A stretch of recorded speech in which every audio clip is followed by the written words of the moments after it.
أعوذ بالله من الشيطان الرجيم. بسم الله الرحمن الرحيم. يا أيها الذين آمنوا لا تقولوا راعنا وقولوا انظرنا واسمعوا وللكافرين عذاب أليم. ما يود الذين كفروا من أهل الكتاب ولا المشركين أن ينزل عليكم من خير من ربكم والله يختص برحمته من يشاء والله ذو الفضل العظيم. ما ننسخ من آية أو ننسها نأت بخير منها أو مثلها. ألم تعلم أن الله على كل شيء قدير. ألم تعلم أن الله له ملك السماوات والأرض وما لكم من دون الله من ولي ولا نصير. أم تريدون أن تسألوا رسولكم كما سئل موسى من قبل ومن يتبدل الكفر بالإيمان فقد ضل سواء السبيل.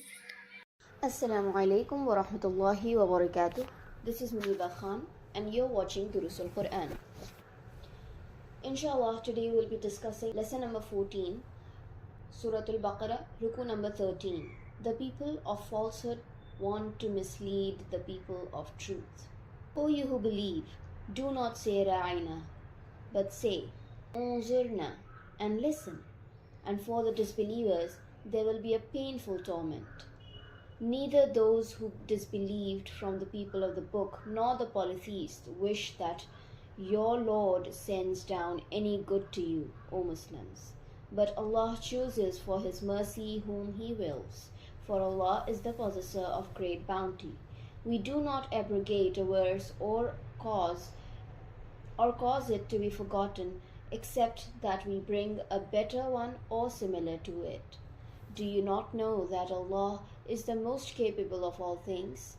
Do you not know that to Allah belongs the dominion of the heavens and earth, and that you have no protector or supporter besides Allah? Or would you like to question your messenger as Musa was questioned before? Whoever exchanges faith for disbelief has indeed strayed from the sound path.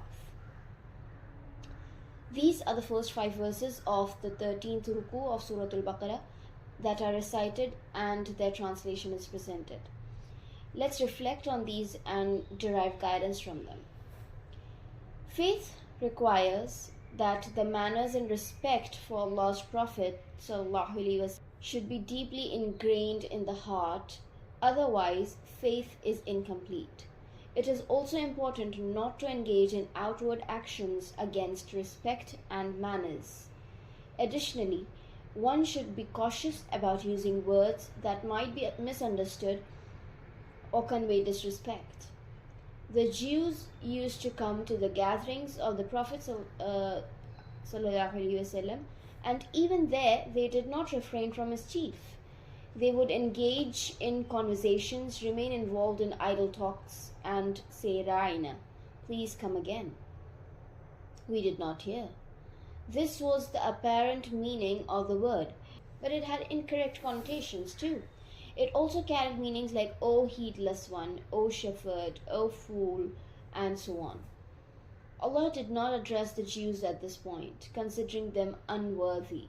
He instructed the believers maintain courtesy and respect in every way. Firstly, listen to what is said attentively, and if there is a need to repeat it, do not say Ra'ina, but rather say Unzurna, which means that pay attention to us and say once again. There is no room for any misunderstanding in this. Refusers and deniers of the truth, whether among the people of the book or the polytheists, never like any favor or goodness from Allah to come to the people of faith and truth. Due to the failure to acknowledge this reality, Muslims have faced persecution throughout history. Amir Muawiyah radiallahu ta'ala anhu was corresponded to by the Emperor of Rome, conveying that he was ready to assist him against the Caliph Ali radiallahu ta'ala anhu. But Amir Muawiyah radiallahu ta'ala anhu was indeed a companion of the Prophet sallallahu alaihi wasallam. Hence, he did not fall for the enticements of this disbeliever. He responded sternly to him, saying, "When the commander of the faithful Ali unleashes his army upon you, I shall come forth as the commander of his force." However, when Muslims begin to stray from the path of the Qur'an, they begin to be trapped by the deceptions of the disbelievers.